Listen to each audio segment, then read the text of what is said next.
welcome to Tolleson-Mack podcast. As you can see, we are not in the Buckle Bunny room, but we're sitting here with a couple guys that are pretty popular to the Buckle Bunnies, I'm sure, right? Yeah. So we're here at MGM, undisclosed tower. We don't want to tell you where we're at because we got Paden Bray sitting here and he'll get mobbed. So, Paden, how are you, buddy? Man, it's great. It's glad to be in Vegas, and it's good to be here today with you guys. Man, sure appreciate it. Cesar, what do you know about this guy? Man, I've known him for a long time, ever since he's a little bitty guy. He's been a roping son of a gun ever since I've known him.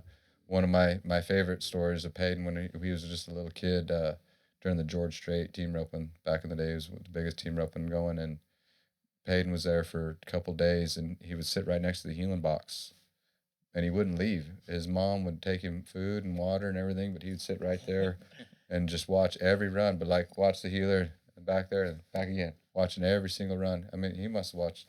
Back then there was 700 teams entered at that 10 deal. rotations. Wow. 10 rotations. You know what I mean? What'd that cost to enter that one? It was it 350 a man? 500. Yeah, 500. Wow, that many teams, huh? Oh Holy yeah, moly. yeah. They And it used was, to every 7 or 8 in the bottom states would enter that roping. Yeah, Like everybody would. yeah. and then you get a glimpse of George Strait every now and again. That's what everybody wanted that entered that deal. But it was just cool that a kid like that wants it as bad as he did. You knew he was going to be successful. Yeah. I'm just kind of neat. But we'll talk about your team roping a little bit. But a lot of people don't know as he's been pretty sharp in his calf roping this last year. I want to talk about that a little bit too, because I think that it helped Trevor Brazil out in his career to be able to do multiple events. That way he didn't dwell on a mistake he did in the previous round. So do you pro rodeo rope calves? Oh, yeah. Oh, yeah. Yes, sir. Okay. Yeah. All right. Yeah, no, I kind of got my feet led a little bit in 21, and honestly, going through all the ranks of junior high and high school, like I did really good, and I always roped neck good. Ribbon roping and breakaway was always one of my better sports. Ribbon roping always got mauled, got stomped pretty good. I wasn't a very big guy, and we always roped pretty strong beef calves. I don't know when they started roping these little guys or jerseys. Yeah, for no, these we kids. probably need to figure that out because you're right. They are small now. Like, Yeah, you see 'em on- back in the day, my first round of nationals in Gallup, New Mexico, my horse, I hit the calf and he hit me harder, and I held on to him long enough for my girl to get the ribbon, and then he ran around my horse and laid him down right in the middle of the arena. Ooh. I mean, That ain't he good. smoked me. I was that kid, but no, it's good. And then high school, I didn't even rope calves till I was probably sophomore or junior because I was small, and in Texas they got regions, and there's 10 regions in Texas, and they take the top 10 in each region to state, and I knew I couldn't even make it to state. So I never even tried. And then junior and senior year, I made it. And then a senior year, I actually won it. I beat Ty Harris. That's kind of my claim to fame. There you go. So, no, in college, I didn't have much luck. And then, no, it's just fun. But as the better as my healing's gotten and the more I've gotten comfortable and the better my, just learn how to win. Like, the longer you're out there, especially even in the healing or the calf roping, but hanging around the best guys in the world and learning how to win. And then when I would rope calves, it was easier for me to transition. And then in 21, I think I went around 20 grand. I started Dodge City on, and then last summer I took a calf horse out there, and I had really enjoyed it. I bought a one from Ren Richard, kind of sight unseen, and he told me he was good and he could run, and I couldn't try him at the time, and he told me there's some guys that's gonna come try him, so I just gave him a check. There I you go. said, no one, if he bet checks, I said I don't want anyone having that horse. Yeah. So how old were you probably when you started roping or sitting in the healing box over there at the George Strait? I come out swinging. I didn't know. I didn't want to do anything else. My family was very involved in the sport, and thankfully for that. And guys like Cesar, especially Cesar, I was infatuated with. I loved them, and I watched everything they did. I watched all the videos. I watched all the magazines. Like, I read everything. That was cool, huh? When it was Yeah. magazines. Yeah. Yeah. I mean, Every spin to it's win, cool, it's every cool to have the videos. but every magazines- super looper, Yeah. I had them all, and I watched them all, and I watched YouTube. That's what I watched, and the Team of Champions and all those. Those are the coolest videos ever. The coolest thing, it makes me feel really good to be able to help him. I got to coach him a little bit this year. Just be like more mentally, because he's got it. He's got every shot in the book. It's just kind of keeping your mind right. Yeah. And like it was just awesome to. I really appreciate, by the way, we talked about it a few times, but that's just kind of cool. But I see a little bit of my style and his style. So when he makes a mistake, I can be like, hey, do this with your left hand, or do that, ride to this position, or do that. It's that fast of a fix. Well, I was going to bring that up, and I say it all the time, like just as like an amateur fan, really, before I even knew Cesar, just watching the finals and watching him rope at different places.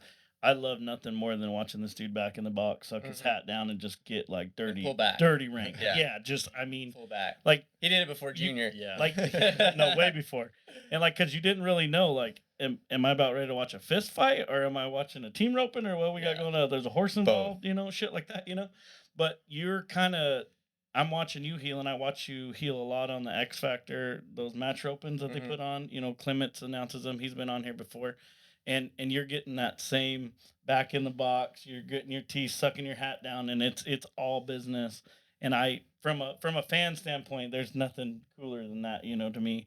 So I do appreciate that. And if you're calling this guy for a mental coach, you're a student of the game, and we love that. Yeah, no, like I said, Cesar, he's just been there, done that, and I've always liked his style, and I've always watched him, and we've always been close.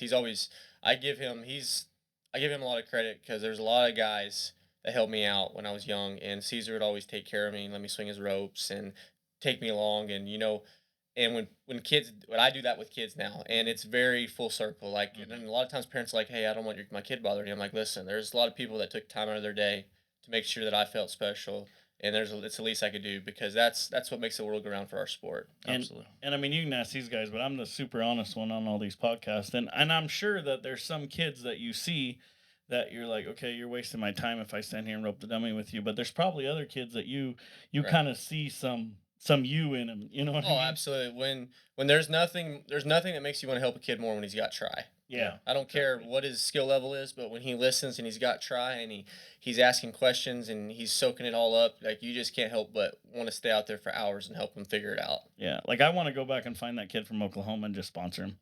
Just find him. I mean, he didn't care that he was matching Cesar, Yeah. and he didn't even know who Cesar was until we told him about Johnny Ringo. Yeah. And he's like, "Oh yeah, I know that horse." We had an inside leg match with he's 8 years old.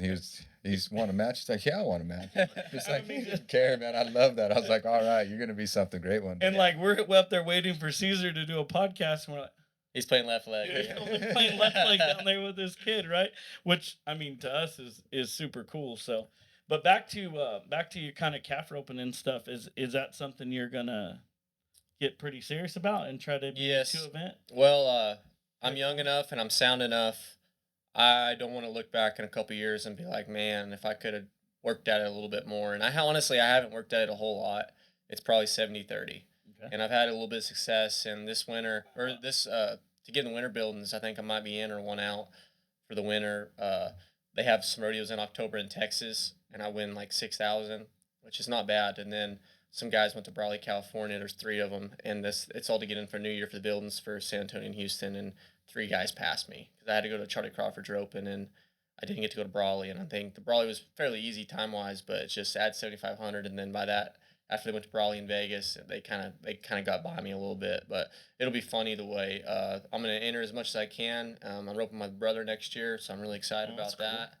Cool. And I got Ty Harris and I are really good friends. Haven Reg and I are really good friends, and I just got great people around me to where I feel like I can keep kind of doing what I want to do, and just need to stay positive and stay after it. And I'm not going to set an expectation on it. I just want to make sure I give myself the best chance to win, and whatever happens, happens. How tall is your brother? He's 6'9".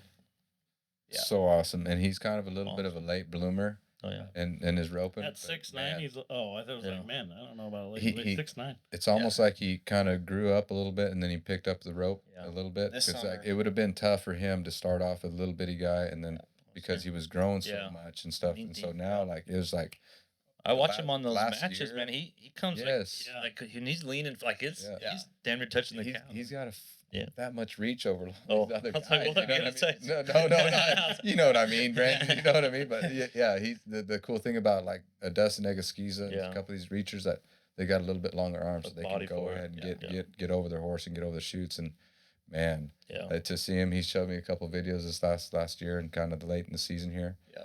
Like he's gonna be a gamer for sure. The When he gets angles, his angles are. It's Yeah. honestly freakish, his angles, because Yeah. I didn't know about him until the summer, until we buddied all summer long. And most guys throw up, he throws down. Yeah. Yeah, You for think sure. about it, like he swings above the horns and he just throws it to the back of their head. Did you Yeah. see like Tyler Wade's loop? you know, Yeah. kind of went up and then down Yeah. at the horns. Like his, Yeah. Just go straight his- down. why it's- That's just horns go physics. straight Yeah. down. He's Exactly. so far up there. And then when he gets hold, when he goes, like when the horse gets down, his leg almost drags the ground. Yeah. It's so long. You got to find really big head horses for that Yeah. guy. For sure. It's awesome. What do you guys think about that calf roping last night, huh? That's pretty juicy. Yeah. Man. 3-1, a calf gets up. 3-4, new record. Yeah. That's I mean- about as fast as you can time. Honestly, that's pretty cool. Yeah.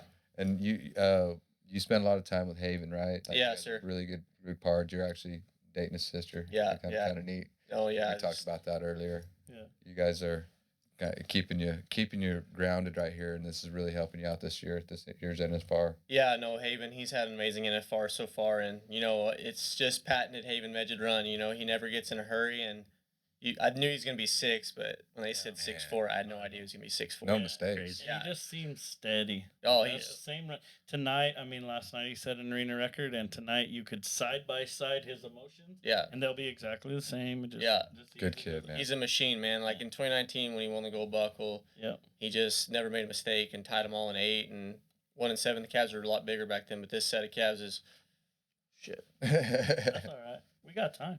This set of calves is really good, and honestly, there's some calf ropers that said that the arena records would get broken this week, and you know them boys put on a clinic, and you know Shad come right behind him and Man. make that run, and I ain't maybe if the crowd and everybody would have chilled out a little bit, maybe that calf would have stayed down, but That's- that was as far as You heard rodeo them guys. wise, it was amazing.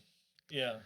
So I seen after Haven won the gold buckle, I seen a story probably on Facebook or something. I can't remember where I seen it, but it was the very next week Sale barn. he was working in the cell barn. Yeah. Like that's humble. I mean, that's just got to get the job done, and then we go rodeoing. Is that? Well, that's they have a Miles City sale barn, and his mom and dad run it, and his big brother, and you know that's what they do. They have cows and they run the sale barn, and they don't hardly miss a sale day. The whole family really. They have a younger brother, and then Harley's down in Texas, and you know as far as Bart, which is and Misty, and then Hayes, they run the sale barn, and that's them. So that's their job, and you know everybody when they're home they help with the sale barn. Yeah. So Yeah, I thought that was pretty cool. When you rodeoed with Eric Rogers, I mean, did him being the like Iron Man that he is, did that kind of lean on you about doing some of this calf rope and stuff? No, not really. Well, Eric and I go way back. He started staying at my house in 2010, before Eric wow. Rogers was even Eric Rogers. Oh, Yeah, wow. I mean, we got some love for Eric Rogers. Yeah, He's right there no, on the- he's been awesome, man, and just he was a lot like Cesar. You know, what I mean, he'd always take care of me, and it's funny. Him and Bird, when they were in the timed events, actually, I would go up there and I was stall boy, Okay. and so I would help get horses ready and do all that stuff, and I got to watch it and be a part of it, and I got to skip school, and That's I thought it awesome. was the greatest thing Hell ever. yeah. So that pretty much happens in every sport, right? Larry Fitzgerald was the ball boy for the Yeah. Minnesota Vikings. Yeah. Yeah, I know it's just that's kind of where it all starts. But you know, Eric's been a great mentor, and you know, if you would have told me looking back that Eric Rogers had been my first pure state partner, I'd told you you're crazy. But start off with a world champ Yeah. and a guy like that, I give a lot of credit to Eric for giving me the opportunities that he has given me and started my career the way he has. And you know, it was really cool yesterday. We both got a round win and. You know, kind of Yeah. a fist pump because you know there's no bad blood in rodeo, man. Yeah. Like everybody wants to do good. You know, he's rolling with Paul, I'm rolling with Clay, and you know at one time we Yeah. were switched partners. So Yeah. it's kind of funny how it all worked. That We would have been a just- hell we of a just switch stage. around, Yeah. but- I didn't The think about autograph that. signing the other day. yeah. Clinton Summers was because Eric rode with Clinton Summers back in the day. Mhm. And Paden was on the other side, and Eric was in the middle. He's ex partners. He's videoing. Look at these ex partners I used to rope with right here. Yeah. I didn't even think Ex about that. ex girlfriends, he said. Where do you think going down the road? I mean, from somebody like you're rodeoing with Eric Rogers, like, and you're going down the road. Do you feel like you learn more in the pickup from him? Oh, Did absolutely. You ever do like in the arena or practice pins or anything like Well, especially in the pickup because that's the drivingest sucker you'll ever know. that? Yeah. And he does everything the right way. Him and Toe Man, they have the deal. You don't pull off on the side of the road. You don't go, or sorry, if you're gonna stop, you go on the right hand side of the road. You never cross the interstate. You never go on the left side. And you know Mhm. they have their own routine. And it's funny because now I have a lot of the same routines because I've got my ass chewed for doing the wrong thing. And now it's funny because I'll be with someone, they'll be doing that, and I'll go to start chewing their ass because they're not doing it right. But Start calling him a rookie. yeah, no, but I learned a lot, so much. Like, I didn't really drive the rig much my first year. Him and Dana did all the driving mainly, but for good reason. But I sat in the back seat and I literally just enjoyed the journey because I was getting to live a dream. We were buddied with Bird and Trey, and we were flying going to Canada and getting my passport and flying and crossing state lines and Having fun. yeah, you were just doing all kinds of stuff that you always dreamed about doing, and Yeah. it was awesome. I think the first 4th of July we won. I had 10,000 going out there, and we won 17,000 over the 4th, and I was like, this is awesome. This is It's like I this never is what want to it's do all about. anything again. Yeah. This is all I want to do. No, this was everything I've ever imagined. But like I said, getting to start out with a world champ was very surreal. I never thought I'd get to have an opportunity that early. Yeah. So as a healer, like for the listeners that are listening, as a healer, like say beginning of the year, you said now you're gonna rope with your brother, and obviously it's your brother, right? But like, do you guys the season before kind of start, man? I'd really like to rope with Dustin, or I'd really like to rope with this guy or that guy, and then do you kind of call them up, or how does that whole? Because it seems lately there's a lot of partner switches going on. You Is know that- what I mean? Well, I don't want to speak for you, but is it like, does it happen fast, or is it a slow process? Does months come by? Like, hey, Yeah, a like do you couple got to months? take him out to dinner, and, like, court him a little bit? I don't know.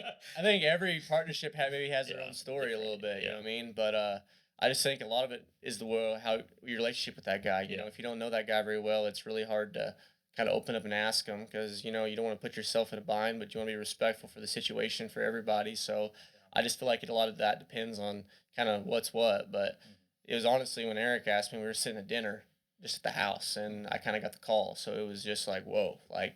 It's like one of them calls you never forget. Yeah, Did you tell him you'd have to get back to him, or did you answer? Yeah, I right think away? he knew the answer. I was just sitting there waiting on waiting on. I literally went to bed that night and I was just like, no way that just happened. Like that was kind of a dream come true. But no, it was good. My brother and I we went to some rodeos, and I was trying to get in the buildings roping calves, and he wasn't in the buildings from last year, and my goal was to get him in the buildings in the team roping, and so we were gonna rope together, and we went to like 6 rodeos and we won 7,600. And then that week too, we went to like 2 jackpots and won like 14,000. So I kind of got to sit thinking to myself, and we said we weren't going to rope together. We needed to wait or whatever. And then after that, I was like, you know what? I just kind of got to thinking about it, kind of prayed about it. And then I was like, you know what? This guy has done nothing but spin me steers. And last summer, I just watched him spin steers. And, it's financial. Like, let's make this a business. We both got a truck. Yeah. We both got a trailer. Actually, my rig kind of got totaled last summer, but I was like, you know what, we can build our finances together, and we can both have a truck and one trailer and get a 5-horse. We can go together, and I asked him, I said, man, I really would like to rope with you, and let's do it.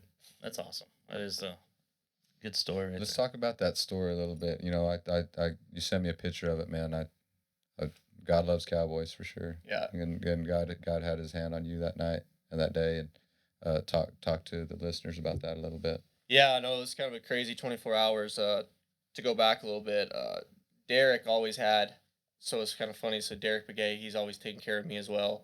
But back in he gave me his phone. I was a freshman in high school, and he had this old iPhone, and I didn't have an iPhone, and he thought it was weird I didn't have an iPhone. So he gave me his old iPhone. Didn't have no internet on it, but he had a lot of videos and pictures from his rodeoing with him and Cesar. Wow. And so he had That's pretty cool. the Salinas buckle on there. And I told him I wanted it on there. And that was my screensaver. So I'd always seen the Salinas buckle. And this year I won the all around at Salinas. That's awesome. And I was pumped. Like I was like, that's kind of the buckle everybody wants. And I went in the first round in the heeling, and then we went and had a bearing leg, and then kind of was long, and then my brother made the short round, and we placed in some rounds, and then my brother made the short round, and then I didn't win no money in the calf rope, but I entered the calf rope as well, and then I run one in the calf rope and made a good run on my first one, and then made a good run on my second one way down there, and they run me the wrong calf. And when you're in Salinas, you can't see the calf sear tag. It's in a chute, plexiglass chute, and it's like a 20-foot start, so you can't really check your draw once it's in the chute. But so I come back and run a different one, the one I was supposed to run, and she wasn't very good, and I was long, and I would have made the short round, I think, if if it had worked out the other way, but it wasn't supposed to happen that way. But it worked out anyway. Great, I got the buckle, and I'll forever have that buckle on. Anyway, so we leave, and Wyatt did good. Wyatt placed in the short round, placed in the average, and then so we head to Ogden, Utah, and then we're easing the class 80, and then had a bad wreck. Truck trailer totaled, trailered on its side, 4 horses nose down, manger door down, and it was pretty scary, man. Like it just felt helpless. Like Yeah. everybody was fine, thank God, but the horses were nose down, and we had to cut by the pod where the hay goes, Yeah. and cut a big square, and then hand load each horse out. And there wasn't anyone showed up for probably 45 minutes, so we just were sitting there looking at them on top of the trailer, and it sucked. I wouldn't wish upon anybody, but just the horses were down, and then we were cutting them out, and then got one out, and then my old sorrel horse, we had to put a rope around his front feet and pull him out with a skid steer. Wow. And I didn't think he was gonna live. I halter broke him. I won the first round on him, made my first NFR on him, and I rode that horse since I was a 3. That was been my horse, so it was. You were 45 minutes till anybody got there. You said? Yeah, there was a cop kind of walking around, and that's what people don't understand, how much we love our animals. Yeah. Like, Oh yeah. the guy was kind of walking around nonchalant, trying to checking the perimeter, and I was kind of screaming at him like, "Hey, we need to get some people over here. We need to get a loader over here. We need to get these Whatever horses we out." need, yeah. Yeah, I didn't know what we needed. I'm not that handy, but I knew we needed to do something, and I just was sitting there looking at them, and so anyway, so then some really good friends, Cody Johnson and his 2 boys, and I called a good friend Jake Hannum, and he come out or he called some guys, and we had great help. Firefighters showed up, and firefighters, God bless them, they were probably in their 50s, and they were getting tired. And then my brother got a hold of the jaws of life, and he went to cutting, and then I went to pulling, and then Josh Patton, which is his partner, he's a trailer guy, and he knew where to cut, what to do, and he called and got the trailer plan, and we got them horses out as fast as we could. And honestly, looking back, I don't know how it worked out as good as it did, but we got them all out. And then one of them was already just passed away when we got there. The other 3 made it to the trailer, and then my girlfriend and my brother and Josh all rode in a stock trailer with each horse and it's a divider with them, and they drove like 2 hours to the vet, and then I stayed there. They rode inside the trailer. Inside the trailer with the horses. The bay horse that my brother had was probably one of the best head horses ever that he's ever had. He's 7 years old, and him and Brenton rode him a little bit because his horse got hurt, and we should have won 2 Hold'em at St. Paul in top 4 holes at the toughest rodeo of the 4th of July on the same horse. Like, that head horse was special, and he was only 7 years old. And he got him from Charlie Crawford and Jackie, and that horse was the one that Charlie had that was similar to him that Charlie rode at the NFR and stuff. Like, he was big time.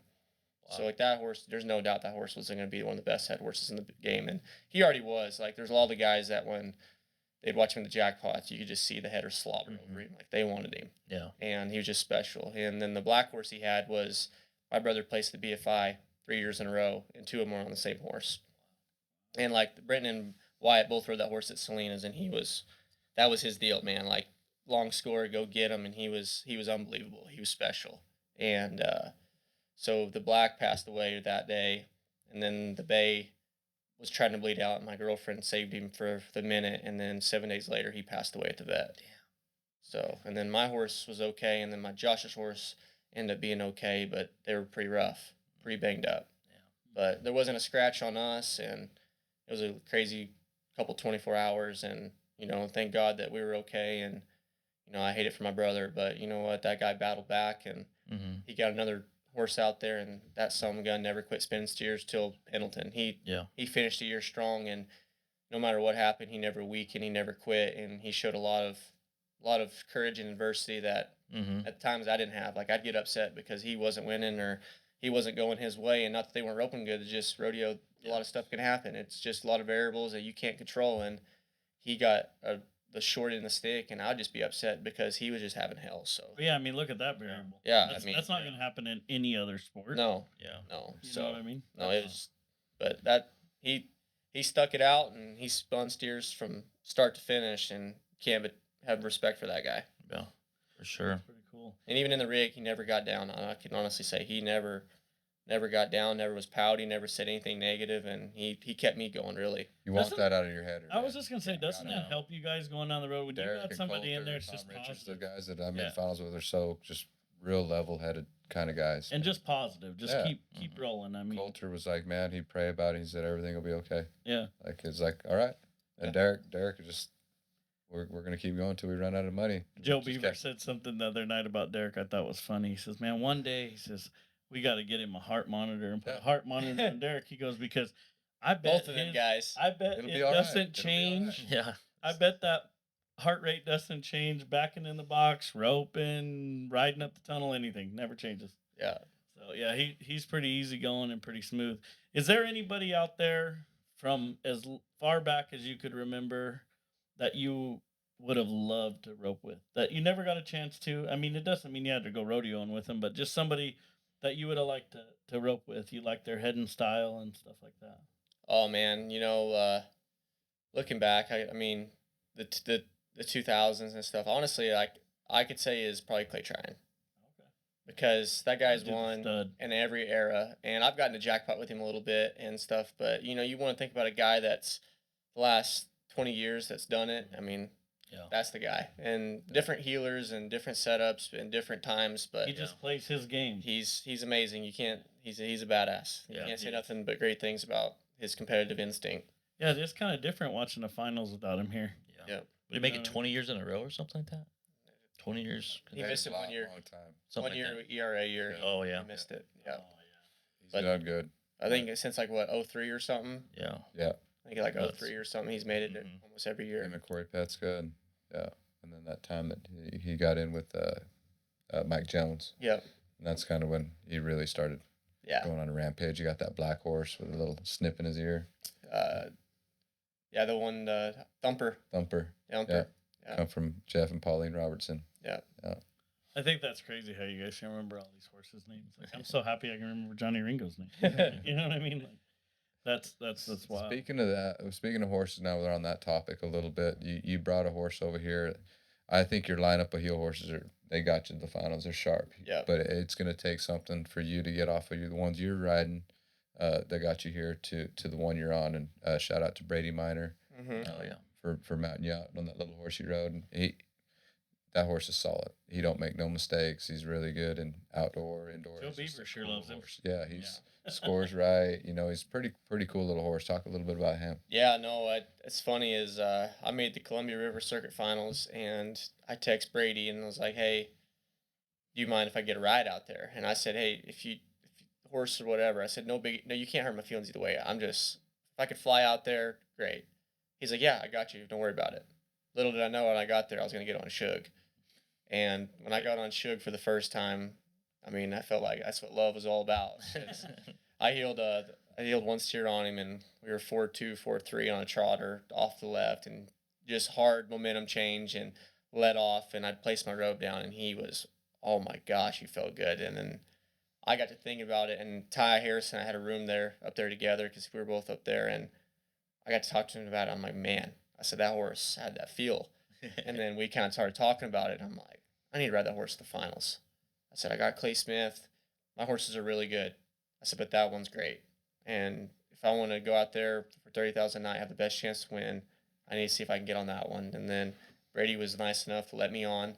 And I went to Arizona a little early and got to practice on him a little bit. And then Clay and I got to practice at Ren's house on some good Mexican steers, like day or two before we left. And it just felt right. And then I got out here, and he's been awesome, man. He just doesn't make a mistake. He scores. He gets down the arena, and he squares up and lets me place my rope every time. And then that sucker has an amazing he finishes the run so good. Like yesterday morning, we didn't draw a very good steer, and it was the toughest round team roping ever, 3-9, 1/6. And I feel like our steer wasn't a great steer, and we were 3-8 on him. And I held him second jump because he was really fat and piggy, and that horse faced the head horse around and stopped the clock, and he was unbelievable. And then last night had a completely different go, and he let me freestyle, got me to the great spot, and then healed the steer and faced Clay's horse on a little bit of loose rope because that steer was strong, and Clay threw everything he had, and that horse just, no matter what the situation does, that horse just helps you win, man. You just it almost like he reads the situation. If you watch him, he's just reading what's going on, and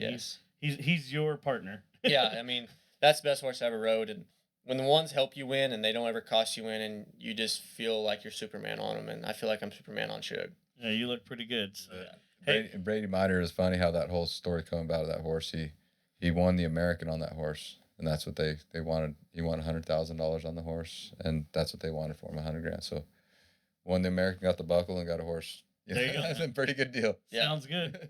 All right, well, we're going to take a little bit of break here, and then we'll be right back at you with Paden Bray. Hey, welcome back to the Tolleson-Mack podcast. We still got Paden Bray here, and I think we're going to break in a little bit on the lockdown. Yeah. Cesar, I think you should talk a little bit about that. Paden, I'm sure you were in there. Very unique situation. That was wild, and thank you for being in there and keeping us in the loop. What a wild time. Like that arena has such electricity in it, and it's like it was an exciting time. The grand entry is just fun. Everybody's having fun. The Bronc riders are handing drinks around, and they're getting drunk before 10 o'clock in the morning. It's a good time over there. You know what I'm saying? Everybody's it's fun. Is it Everybody's just as dating. fun without Wade Sundell, or is it more fun with him? Wade Sundell, and when I first made the finals, with Mike Uthier was out there. And that guy. Yeah. I love him so much. But it was just a normal, good atmosphere. Everybody's happy, fun, and then it went to just like kind of got serious, and like they were like, okay, everybody get in the arena here. We're gonna close everything down, and then they got to explain what was going on outside, and it kind of started getting serious. You can feel the atmosphere, like the weight just started coming down, and the building is like kind of happy there, and it was just like kind of like, hey, everybody's kind of a little bit scared, and then there was one point in there where we're like, it got serious. He's like, hey, we want everybody that's in the stands to get out I of the remember that, stands, yeah. and we need to get everybody on the ground level, on the dirt. Everybody get down on the ground level. And I'm standing there filming, I'm saying, and I think he was pretty much talking to me. Everybody down on the ground level, like he said on the dirt. Yeah. And then you can hear up top I don't know what they were doing. They're sweeping the rooms. Yeah, they're checking. Yeah, there's some people up there, and like they had some people on their bellies up there screaming and hollering. And like for me, it was like, man, I said earlier, God loves Cowboys, and he had all the top 15 Cowboys in one little area. Had the SWAT team surround the building. Had helicopters. Like nothing was going to happen to the Cowboys. I'm thankful for that, but it was pretty extreme there for a little while. And I don't know what your take on it. Yeah, no, it was. You were horseback, right? Yeah. Well, kind of was horseback, and then at first it wasn't like it was a major deal. Like we still took team pictures, and the headers, the heelers, everybody, and then like Cesar said, then they said, hey, we need everybody on the ground now. Well, I think they were still looking for the other shooter, or they thought there was another shooter or whatever. So the Tolleson-Mack is UNLV property, so they were sweeping the building, and when they told everybody that was in the facility to get on the arena dirt, I think they were going to sweep the place, and if there was anybody up there, they were going to consider them a suspect. Yeah. So I think some people didn't take it very serious, and then I think a couple people got on the ground because they were sweeping the place and they weren't where they were supposed to be. Making sure, yeah. But yeah. Yeah, I was thinking the whole time watching your live, I'm like, man, I hope a shot goes off with all them horses tied to the fence and people in there. I mean, it's gonna get real Western real quick. Like you said, that some people, they love their horses, just like a family member or stuff. And I seen when they were going, like everybody's grabbing their horses and they were leading them out. There was no leaving nothing behind, huh? Yeah, no. When it was really comforting, kind of get the go ahead, get out of there, because when that lady came out, she came out and hollered at you guys or something. As soon as that alpha woman right there, for sure. You did not want to mess with her. You could tell she had it in her voice, like, hey, this is serious. She tried to be as calm as possible. Yeah, this is very serious. Y'all need to exit out this west door. Yeah, right she here. said we have police officers. Yeah, escort you out. Like I you said, didn't want to sound real scared because there's a lot of girls and a lot of wives there that were kind of freaking out. So you didn't want to make it too much of a big deal because for their sake. I did notice on Cesar's live, obviously that's the only way any of us were watching it that weren't there, but them bulldoggers and some of them guys, it was pretty cool to see that that's still alive and well, because they had their wife sucked right up underneath their arm. Oh, for sure. And if it was going to go down, it was going to go down through them. Yeah. You know what I mean? So that's pretty cool that America's still like that, and the Cowboys in that arena were, I mean, I don't know, they were just taking care of business. Yeah. Pretty well. It's well. funny, everybody you talk to, they had 1 to 2 guns in their truck or trailer. Yeah, I know. So, and I know there was a lot of my buddies, they were on top of the trailers looking for them. Really? Like, just checking the perimeter and making sure, like, and everybody had it. And it's funny, half the guys I talked to, they didn't have handguns, they had shotguns. Yeah. So, I mean, if you want to come to a rodeo or somewhere and cause havoc. National final. Bring it Yeah, on. I don't think that was the greatest place to cause I don't that. I don't think they realize this Cowboys and Indians goes way back. It goes way back. And some of them will get excited about it. Like, okay, this is what we're doing, Okay, let's do it. There's a lot of duck hunters and deer hunters. You're damn right. They don't mind helping out. I mean, I know Cowboys, they're known to be rolling with the punches. I mean, having that thing go 2 times on Wednesday. I mean, it was just something you guys had to deal with. I mean, how did it affect you? It was just like, awesome for me. I went yeah, I 3, mean, 8, 4, yeah. 5. That's what someone was asked. What's the pros and cons? I was like, No, if you no, rodeo for a living, and especially a time event guy, everybody ropes the best over the 4th of July. You go to 2 or 3 rodeos yeah, a day, makes sense. and you're blowing and going, and you're in a rhythm. Your horses are kind of tired, but you're dialed in, and you're in a groove. And that's why the rodeo is so tough that first month, is because everybody ropes great, and you're getting to go to 2 to 3 rodeos a day, if not, one every single day. So you feel sharp, and if you need to adjust, you adjust quickly, and you get to feel like you're confident every single time you back in the box. Where when it slows down Northwest time, you need to win, and you run one every other day, and you run less steers for more money, and then it means a lot more, because if you need to win that time of year, it's a lot more pressure, and so you're just a lot more downtime, so you're thinking about it. And just like Vegas, man, if you could run 2 a day, I bet it would be unbelievable how tough it would be, because guys would stay that much sharper. Makes a lot of sense. They just get warmed up. Yeah, exactly. It's like running a slack, right? It's like running a slack in the morning. It was pretty much Cowboy Christmas in December now, huh? Yeah, no, I loved it. That's cool. And then it was the toughest round of team roping, I want to say, in history, because 3-9-1-6. Yeah. Wow. That was fast. It was amazing. It was 4 Cowboy flat, Christmas. 1 7th, and 4-1-1 8. Wow. Yeah, I mean, what Emily Beisel, she won the morning. What she won? I think she won the morning perf and like second in the night perf. Or That's something. awesome. That's a lot. I mean, of money right that's a there. lot of money. Yeah. So, Yeah. You know what I mean? So, do you find yourself down on the other side of the arena much, like on the rough stock side? No, I know Cesar hung out down there all the time. honestly, no. I usually with 2 events, or if I'm helping the calf ropers or kind of whatever, like I kind of just stay on one We side. do see you hanging out there. Yeah, P's we over there with the see- calf rope. I see you every night. We see you hanging over there with the calf rope. Yeah, I've always, for Haven and Ty, every year I've made it, and they've made it 5 years. I've made it 3, but I've skipped a year. But every year I've made it. I've been on them boys' teams. I text them either if I'm there or not. But if I'd really like to be there, and it's great to be part of their journey. I watched Ty win $1 million at the American, or split $1 million, and that was really cool. And then watched Haven and Cedrine record last night. That was way cool, and he's on his way to. Him and Riley Weber are going to duke it out for the average and the gold buckle. So it's just. And he'll duke it out with the same expression on his face. Yeah. Oh, for sure. No. Machine. Just keep it well oiled and let it keep going. But honestly, like especially at the rodeos and stuff, if I'm doing 2 events, like I barely have time to get there, warm up, check the draw, figure out what I'm gonna do. That's what I like about that. If it he had a keeps you mistake busy. in the team rope, and he would just have a second just to figure out what he did wrong, and then back to the calf rope. And so I was like, man, you know what? That might have been helped you out a lot this year. It could also be twice as disappointing. I made the short round at Kennewick this year, and we were just going slow, and to make the short round in Kennewick in both events, I was pumped. I was like, perfect, you know what I mean? And then I didn't win a check at the rodeo. My calf wouldn't get up, and I roped a leg on my steer, and you thought the world was going to end for about a couple hours. But it's just funny how it works. It could be twice as exciting, or it could be twice as disappointing, because you think you have all those chances, and you're supposed to capitalize on them. Yeah. So this is a question for both of you guys. How hard is it to keep those emotions in check in the arena in the middle of all those people? And, it seems like every little thing you guys do, PRCA wants to fine you for, just little stuff like how hard is it to keep that in check? Because like I said before, I enjoy watching you because you have that similar, you know what I mean? Mm-hmm. If you get a leg or you miss one, you are mad. Like, oh yeah, you worked a lot for that not to happen, and to me, I appreciate that.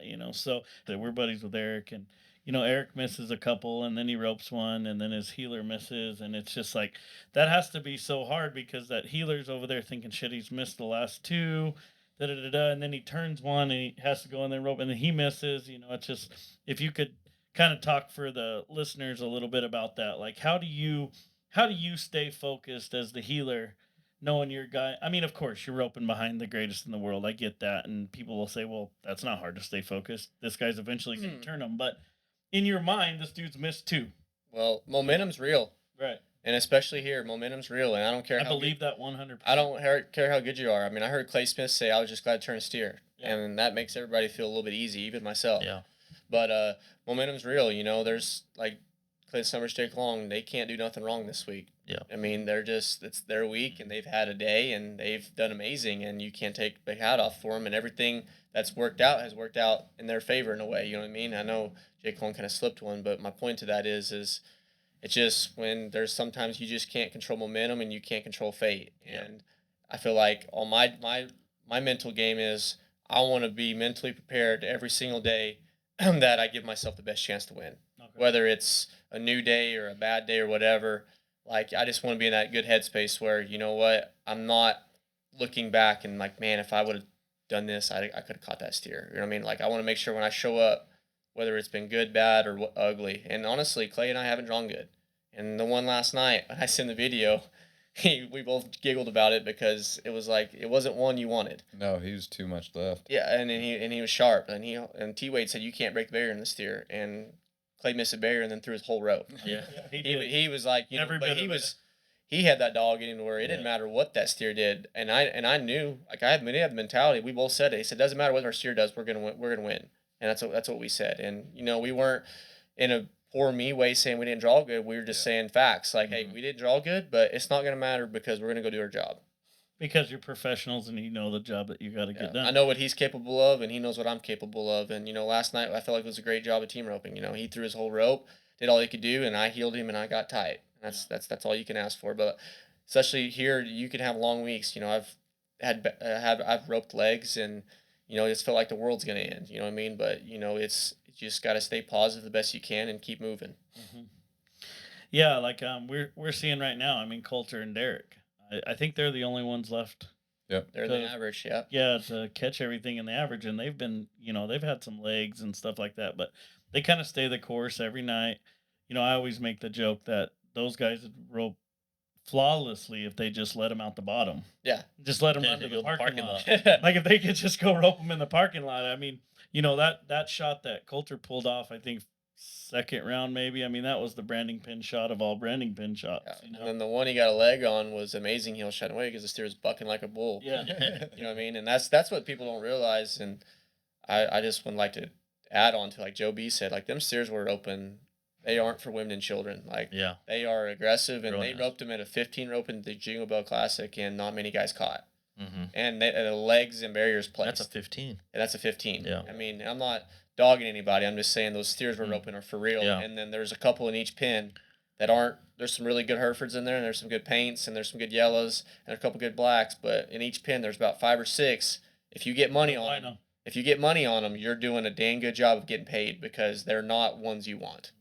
Yeah, and I mean, I'm just, you know, the guy that ropes in the yard and ropes with Brandon and whatever here and there. But what I'm noticing on them is when they turn, it seems like their back legs are this far apart. Like They can't you be. guys got to throw Was 4 coils. Was it Ruford or what's your Clifford Franklin. Clifford I Franklin. designed them specifically for this. Yeah. They feels like they're Yeah. And I mean, 4 foot wide when Yeah. they're coming out of there. You know, and I mean, the guys that usually can just, I mean, snap them right there on the corner, they're running out of, like the tip ain't going, you know, they just don't got enough to get through. There's not much window. There's not much open window to place your rope. Right. Yeah, and Cesar's roped them before too, because I mean, and when they started finally having Mexicans, like in 15 or 16, whatever, they didn't just go get little Mexicans. They got 500 weight settings. yeah, they got big ones, and this set is bigger than what they've been Yeah, previously. these are healthy. Yeah. for us. There's some beef They're, out there. From they're a- stout. from a They're cattle not- buyer's they're not very standpoint. tall. No. Like Yeah. they stand up They're next to stout. the steer wrestling steers. The steer wrestling steers are a year older, you know. Mhm. Yeah, But like the feeding program on these cattle, they're Some not pit a- bulls. feed, They're not man. falling. Fat. They're stout. Like There's their nothing falling necks down. on them. They got little humps on their necks. Looks like they're eating that KB hay. something like Yeah, that. they got KB Farms Well, hay like- over there. Driggers and Juniors in a slack, their steer was a really good steer, but it bloated. Oh. That's why they had to run 2 extras. Wow. Was because their steer was bloated. And there's a couple of them steers that they've got fat. Yeah. And, Yeah. I mean, I'm not dogging nobody, but that's just the quality of the cattle. I mean, they're just good, fleshy. Yeah. They're fat steers, and that's you want to rope them because you're strong, and they're not going to check off and stop and trot or walk or whatever. They're going to try to stay strong for you. But you know, we're the best ropers in the world, and we can handle them. And you know, it's just it's not easy. But here's the thing too: you got to realize is like when they show up here at Tolleson-Mack, like our round 3 steer that just ducked right. I've never seen one do that. Yeah. But Man. that's the first rodeo for that steer. Oh. Yeah. You know what I mean? They've been to 1 jackpot, and we broke Oh, him really? in. but this is their very first rodeo. Usually they used to bring them to dead fresh. Yeah. Wouldn't rope Oh them at yeah, all. I don't think, That was I tough. don't think people Yeah. But, listening like, know that. This year's like they're kind of wild. Yeah. Man. Like that steer that you had that jumped off to the right, and then some of them are just spooking a little bit from the heel horse and just diving to the left. Yeah. Yeah. And then like I said, that one that Coulter heeled was bucking, literally. It was Yeah. like a bucking steer. Yeah. Yeah. Well, I mean, good thing he had it. Yeah. Because he's just probably thinking in his mind he was going to jump the fence. Yeah. So he might. He was gonna get doctored. Yeah. Yeah. He was getting doctored for sure. He was just going to reach out there and grab him.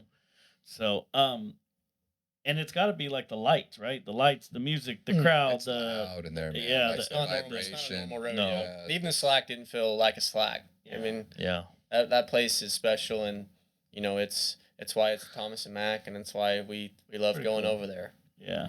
So before you guys come to the Tolleson-Mack, do you practice in an arena kind of that small, or do you just practice your run? Same or setup. Same setup. No way to practice for this place at all. But No, not you the can- crowd noise. But I You mean can like set the arena up, but even the arena, how it's set up, like it's like round. well, like Clay last night, he got right as far as he could into that little corner right there, and that's as far as he can go. And then, good thing he pulled that steer back, or else they weren't going to be 4 flat. They're more like 4-5, you know. But Right. that heel shot you pulled off brought him back. But there's nowhere to go, and you can set up that a little bit. Coulter and I've done it, and Derek he didn't really practice for it, and I kind of realized that. I mean, we rope in these little indoor buildings, and we're going to practice, but there's no way to practice for that setup.